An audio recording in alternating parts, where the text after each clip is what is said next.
사랑과 은혜가 풍성하신 아버지 하나님, 오늘 이 시간 우리를 자녀 삼아 주시고 하나님을 예배하는 자리 가운데 인도해 주심에 너무나도 감사드립니다.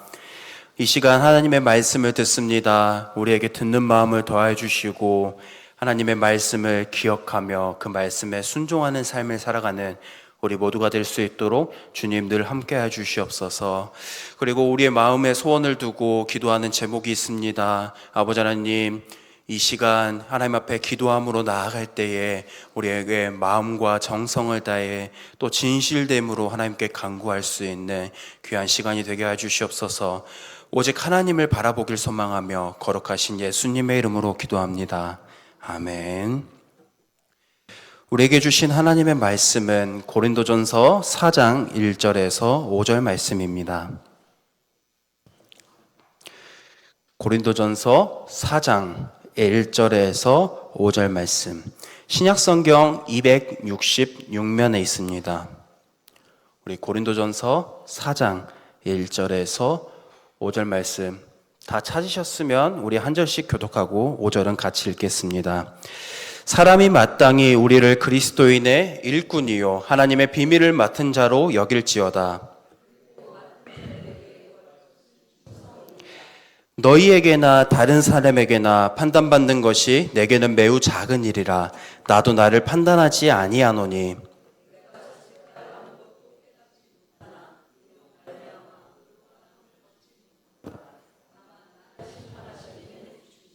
같이 보겠습니다. 그러므로 때가 이르기를 전 곧 주께서 오시기까지 아무것도 판단하지 말라. 그가 어둠에 감추인 것들을 드러내고 마음의 뜻을 나타내시리니 그때에 각 사람에게 하나님으로부터 칭찬이 있으리라. 아멘. 우리 1절 말씀을 보면 바울은 자신과 아볼로를 포함한 사역자들을 가리켜 그리스도인의 일꾼이며 또 하나님의 비밀을 맡은 자라고 말합니다. 여기에서 말하는 비밀이란 하나님의 구원 계획을 뜻합니다. 바울은 하나님의 구원 계획을 전하는 그리스도의 일꾼에게 필요한 모습은 충성이며 판단하지 않는 것이라고 말합니다. 오늘날 우리는 이들과 같이 하나님의 구원 계획, 즉 복음을 전하는 그리스도인의 일꾼으로 살아가고 있습니다. 오늘 본문을 통해 그리스도인의 일꾼인 우리는 어떻게 살아가야 하는지 함께 살펴보도록 하겠습니다. 바울은 2절에서 비밀을 맡은 자, 즉 그리스도인의 일꾼이 구할 것은 충성이라고 말합니다. 충성이라는 단어는 선임과 간부를 봤을 때, 경례할 때 사용합니다. 군대는 질서가 명확한 곳이기 때문에 선임 또는 간부의 말에 따른다는 의미에서 충성이라고 경례합니다. 이처럼 충성이란 단어에는 대상이 필요합니다. 우리가 충성해야 할 분은 누구입니까? 오직 예수 그리스도인 줄로 믿습니다. 우리는 예수님의 제자로 그분의 명령을 따라 순종하는 삶을 살아야 합니다. 우리 마태복음 28장 19절에서 20절 말씀 같이 읽어보도록 하겠습니다. 그러므로 너희는 가서 모든 민족을 제자로 삼아 아버지와 아들과 성령의 이름으로 세례를 베풀고 내가 너희에게 분부한 모든 것을 가르쳐 지키게 하라. 볼지어다 내가 세상 끝날까지 너희와 항상 함께 있으리라 하시니라. 아멘. 우리는 예수님께서 복음을 전하고 제자 삼으라 하신 그 명령에 따르고 예수님께서 가르치신 명령에 순종하는 삶을 마땅히 살아야만 합니다. 그렇기 위해서는 우리는 말씀을 듣는 것에서 그치는 것이 아니라 그 말씀을 듣고 하나님께 기도로 지혜와 뜻을 구하며 살아야만 합니다. 그래야 뜻을 우리는 분명하게 알고 바르게 순종하는 삶을 우리는 살아갈 수 있습니다. 고린도 교인들도 이러한 충성의 모습이 필요했습니다. 고린도 교인들은 바울이 전한 복음을 받아들였습니다. 그 복음이 무엇입니까? 예수님께서 우리의 죄를 위해 십자가에서 못 박혀 죽으셨다라는 사실과 부활하셨다라는 복음의 메시지였습니다. 그 복음을 들은 사람들의 합당한 반응은 무엇이어야 했습니까? 고린도 교인들은 죽기까지 우리를 사랑하신 예수 그리스도만을 전하며 살아야 했습니다. 그리고 예수 그리스도만을 자랑하는 삶을 살아야 했습니다. 1장부터 지금까지 살펴본 고린도 교인들의 모습은 어떠했습니까? 이러한 모습이 아니라 고린도 교인들은 마지막 때에 부끄러움으로 여겨질 세상의 명예와 지식을 추구하며 살았습니다. 그리고 그들은 자신에게 복음을 전한 사람에게 집중하고 그 사람들을 드러내며 자랑하는 삶을 살았습니다. 하나님께서 세우신 사람들을 따르는 것이 잘못되었다는 것을 말하는 것이 아닙니다. 다만 그 사람이 하나님보다 앞서서는 안 되겠습니다. 고린도 교인들은 바울과 아볼로 그리고 게바가 예수 그리스도와 동일시되었습니다.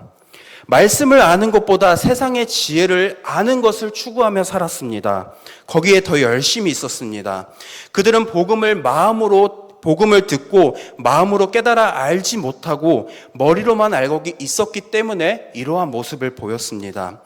그래서 고린도 교인들은 예수님께서 명령하신 복음을 전하며 제자를 삼으며 말씀에 순종하지 못하고 복음을 전한 사람의 말을 따르며 말씀이 아닌 세상의 지혜를 추구하며 살았습니다. 반면에 바울은 그들의 모습과 달랐습니다. 바울이 사울이었을 때를 다시 한번 기억해 보길 소망합니다. 예수님을 믿는 사람들을 박해하였으며 그들을 잡아가기 위해 다메섹으로 향하였습니다. 바울은 그곳에서 자신이 박해하던 예수님을 만났습니다. 예수님은 바울을 이방인의 사도로 부르시고 그 일을 감당케 하셨습니다.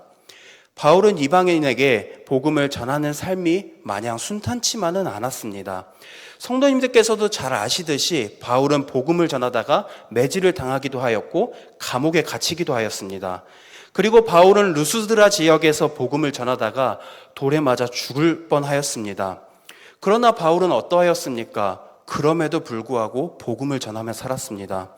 바울은 복음을 전하는 것을 멈추지 않았습니다. 그는 돌에 맞아 죽을 뻔한 루스드라에 다시 가서 그들에게 복음을 전하였고 그곳 가운데서 갈라디아 교회를 세웠습니다. 바울의 모든 사역의 중심은 예수님만을 드러내며 맡겨진 일에 충성을 다하는 것이었습니다. 예수님을 만나고 변화된 바울이 복음을 전한다 함을 듣고 사람들은 하나님께 영광을 돌렸습니다.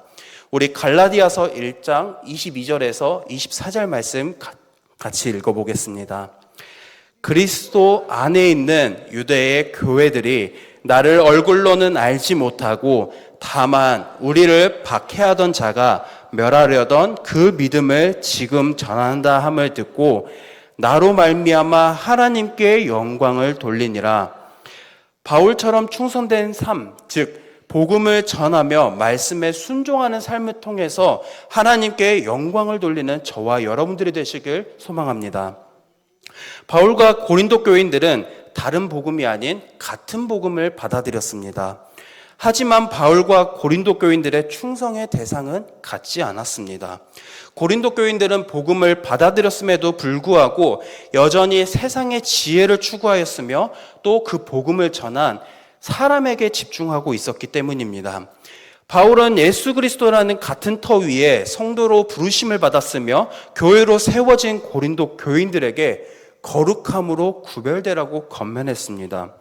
고린도 교인들은 복음을 전하는 사람이 아닌 바울처럼 예수 그리스도만을 중심으로 하는 삶을 살며 그 안에서 구별된 삶을 성도로서 마땅하고 합당하게 살아야 했었습니다. 이 구별됨의 기준은 무엇입니까? 세상의 지혜가 아닌 오직 하나님의 말씀이어야만 합니다. 하나님의 말씀은 변하지 않는 진리인 줄로 믿습니다. 그리고 기준이 된 말씀을 듣고 순종하는 삶이 그들에겐 필요했습니다. 바울은 어떠한 상황 속에서도 복음을 전하며 제자를 세우고 말씀에 순종하는 삶을 살았습니다. 그리고 자신의 삶을 통해서 하나님께 영광 돌리는 삶을 살았습니다. 같은 복음을 받아들인 고린도 교인들은 세상의 지혜와 사람을 따르지 않고 복음만을 전하며 제자를 세우고 말씀에 순종하는 삶을 살아야만 했습니다. 오늘날 우리 또한 그리스도인의 일꾼으로 살아가고 있습니다. 그리스도인의 일꾼은 우리와 같은 명령인 복음을 전하며 그들과 같은 명령인 복음을 전하며 제자를 세우고 말씀에 순종하는 삶을 살아야 한 줄로 믿습니다. 그 환경이 다 같으면 좋겠지만 사실 우리가 복음을 전하는 환경은 다 같지 않습니다. 우리가 각자 처해 있는 삶의 환경이 다릅니다. 저에게 삶의 환경은 어디입니까? 어디까지나 교회입니다. 교회 사택에서 살아서 그런지 24시간 교회에만 머물러 있습니다.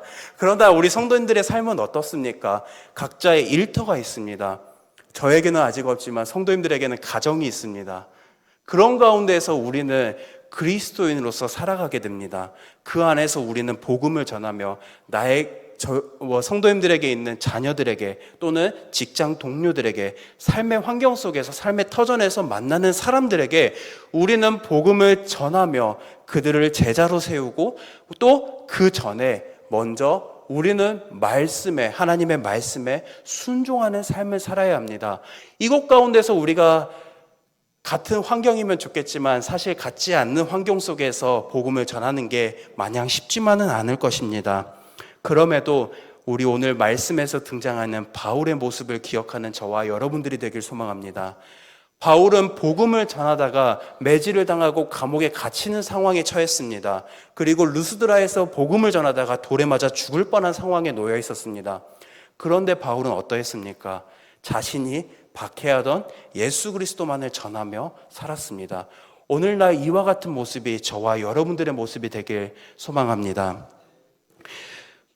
어떠한 상황 가운데서도 흔들리지 않고 그리스도인의 일꾼으로 충성되이 사는 저와 여러분들이 되길 또한 소망합니다. 그리고 들은 말씀을 붙들고 기도하며 지혜를 구하는 저와 여러분들이 되길 소망합니다.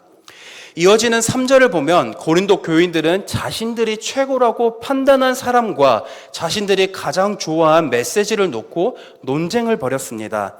그런 그들에게 바울은 판단하지 말라고 권면합니다.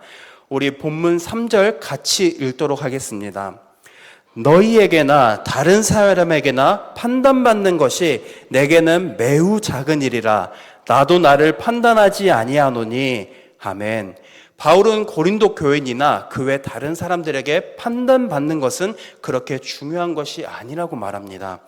단편적으로 이 구절을 보면은 바울은 다른 사람들의 말에 귀 기울이지도 않고 매우 교만한 사람인 것처럼 보일 수 있고 마치 자신이 굉장히 의롭다고 생각하는 사람인 것처럼 느껴질 수 있을 것입니다.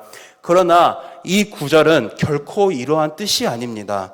바울은 단지 자신에 대한 사람의 판단이 어떠하든지 자신은 하나님의 일꾼으로 맡겨진 일에 최선을 다할 뿐이며 자신이 전하는 복음이 진리라는 사실에 변함이 없다는 뜻에서 이 말을 하였습니다.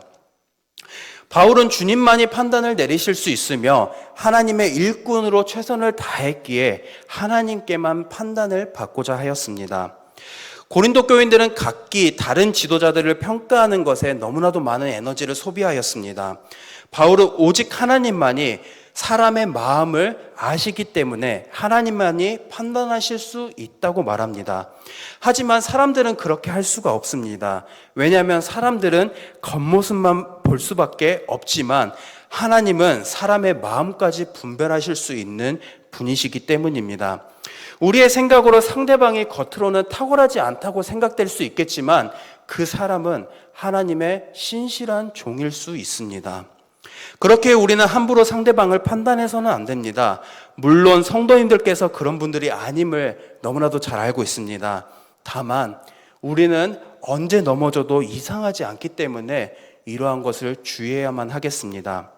판단은 주님께서 오실 때 이루어질 것입니다. 그날에 하나님은 우리를 낱낱이 살펴보실 것입니다. 그때가 되면 각 사람에게 하나님께로부터 칭찬이 있을 것입니다. 주님께서 다시 오시는 그날에 하나님께서 친히 판단하실 때 충성스러운 사람들은 하나님께 인정받게 될 것입니다. 그 사람들이 저와 여러분들이 되길 소망합니다. 고린도 교인들은 자신들이 최고라고 판단한 사람들을 따랐습니다. 그 판단의 결과가 무엇입니까? 고린도 교회는 분열되고 분쟁하였습니다. 그들은 서로 시기하고 질투하고 분내고 다투었습니다. 사람의 판단은 결국 하나 되어야 할 교회가 하나 되지 못하고 흩어지게 되었습니다. 인간관계에서도 똑같습니다. 우리가 서로 판단하기 시작하면 오해하게 될 때가 있을 것입니다. 그리고 그 오해가 건전한 관계에 도움이 되지 않고 관계를 단절하게 되곤 합니다. 하나님은 우리에게 다른 사람을 마음대로 평가하고 판단할 능력을 주시지 않았습니다. 성경을 보면 예수님은 제자들에게 은사를 주셨습니다. 그런데 이 모든 권세 중, 은사 중에 다른 사람들을 판단하고 평가할 은사는 찾을 수가 없습니다. 예수님께서 주신 은사는 다른 사람을 섬기도록 위한 것이었습니다. 우리 로마서 12장 6절에서부터 8절 말씀 같이 읽도록 하겠습니다. 우리에게 주신 은혜대로 받은 은사가 각각 다르니 예언이면 믿음의 분수대로, 혹 섬기는 일이면 섬기는 일로, 혹 가르치는 자면 가르치는 일로, 혹 위로하는 자면 위로하는 일로, 구제하는 자는 성실함으로, 다스리는 자는 부지런함으로, 긍휼을 베푸는 자는 즐거움으로 할 것이니라. 하나님은 우리에게 이웃을 사랑하고 섬기기 위한 은사를 주셨지만 그들을 평가하고 판단할 능력을 주시진 않으셨습니다. 하나님은 독생자 예수 그리스도를 이 땅에 보내셔 화목제물로 삼으셔서 우리와의 관계를 회복하시고 자녀로 삼아주셔서 당신과 하나 되게 하셨습니다. 이렇게까지 우리를 사랑하시고 하나 되게 하신 하나님께서 우리에게 은사를 주시는 목적은 하나님 안에서, 그리스도 예수 안에서 서로 합력하여 선을 이루게 하시는 것에 있습니다. 그렇기에 바울은 서로 판단하며 시기와 분쟁하며 하나 되지 못한 고린도 교인들에게 서로 판단하지 말라고 권면합니다. 우리 우이동교회가 하나님께서 우리에게 주신 은사로 하나 되는 교회가 되길 소망합니다. 하나님은 각 사람에게 사랑의 은사를, 섬김의 은사를, 가르치는 은사를, 봉사의 은사 등을 선물로 주셨습니다. 그리고 하나님은 우리가 각각의 은사로 합력하여 선을 이루시길 원하십니다. 각자의 은사로 하나가 되어야 할 때가 많아야 하지만 때로는 내 마음과 생각으로 상대방을 판단하게 될 때가 있을 것입니다. 그럴 때마다 하나님은 그 사람을 사랑하신다는 사실을 기억함으로써 그 사람을 위해 기도하는 저와 여러분들이 되길 소망합니다. 말씀을 정리하겠습니다.